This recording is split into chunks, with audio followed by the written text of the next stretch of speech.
en primer lugar, el gobierno de Estados Unidos no va a tomar a la ligera un tipo de señalamiento como este, que involucra incluso el tema de corrupción y crimen organizado. O sea, no lo va a hacer a la ligera.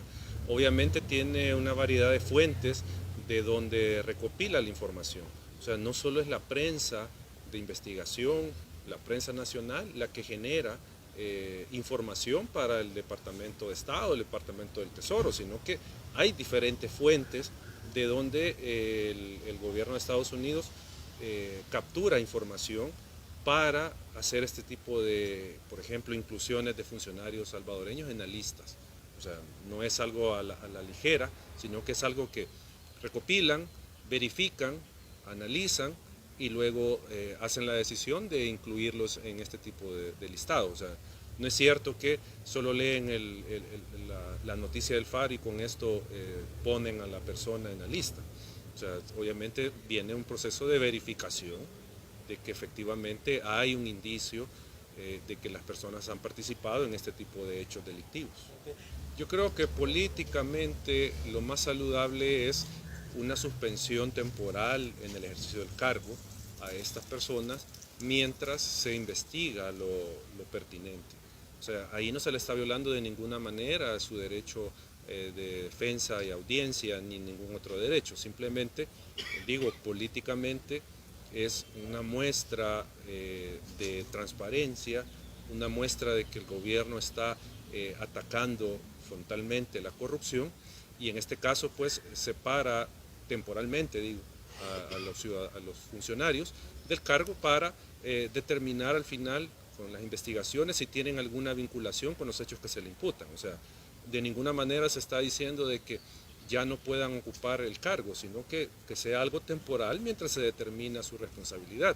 Y esto pasa en democracias desarrolladas. Por menos de los señalamientos que se han hecho aquí, se han separado a funcionarios de cargos. Por menos de eso.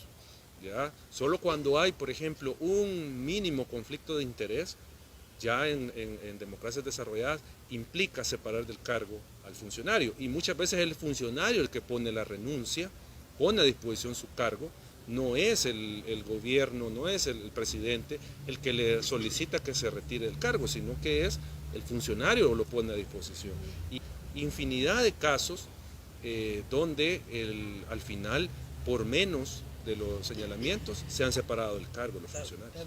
Bueno, esa es la desesperación que tiene el gobierno de desacreditar la protesta social. O sea, decir que esto está organizado por el FMLN y Arena y que hay dinero de la cooperación internacional financiando las marchas, digo, no es nada más que la muestra de la desesperación por falta de argumentos, por falta de pruebas, de que la ciudadanía cada vez más está mostrando su descontento. Y simplemente la forma más fácil de desacreditar es vincular a Arena y al FMLN en este tipo de protestas. Pero en realidad, valga la redundancia, la realidad va a sobrepasar al gobierno. O sea, es difícil que el gobierno siga sosteniendo que estas marchas son organizadas por estos partidos políticos. Si aquí la ciudadanía que se autoconvoca y que llega, no tiene ninguna vinculación con estos partidos políticos. Simplemente ciudadanía descontenta, ciudadanía que tiene una causa, una motivación para llegar a protestar. Por ejemplo, las organizaciones de medio ambiente, las ambientalistas, ellas no llegan porque el FMLN ahora las está moviendo. Ellos llegan por una reivindicación, que en este caso es la defensa del medio ambiente, o las organizaciones feministas. ¿Ya? Ellas no llegan simplemente por hobby a protestar contra el gobierno, sino que tienen una serie de reivindicaciones. Están siendo las mujeres en este momento seriamente afectadas con las desapariciones, con la violencia. Esas son las reivindicaciones o las organizaciones que llegamos a protestar o los miembros de organizaciones que llegamos a protestar por el tema del mal manejo de fondos públicos, por la falta de transparencia, por el ataque a la democracia. O sea, que no tienen nada que ver con los partidos políticos a los cuales hace alusión el gobierno. Entonces, digo, es una forma burda de querer desacreditar el descontento ciudadano.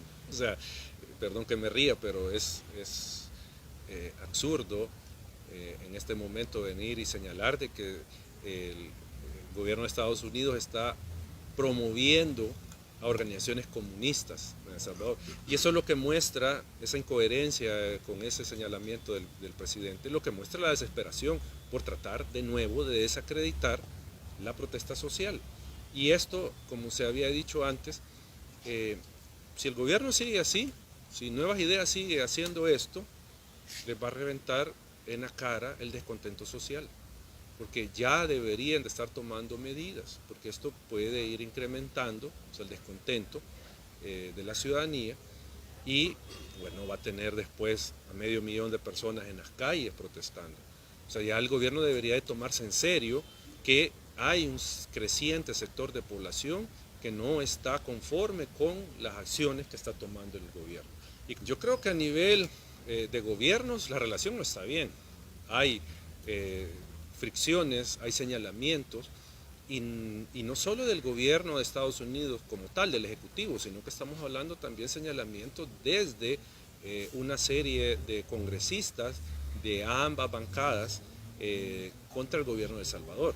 Entonces, las relaciones a mí me parecen que al menos públicamente no están de ninguna manera en un buen momento, sino que por el contrario, hay una serie de fricciones que de hecho el presidente señaló en un tuit cuando se reunió con el encargado de negocios, que se reunieron para tratar, y le dijo que están tratando de reparar las relaciones. El mismo gobierno reconoce que las relaciones están dañadas, el mismo presidente lo dijo. Entonces el asesor jurídico cuando dice que están bien, obviamente está contradiciendo al presidente, porque el presidente dijo que están dañadas y hay que repararlas.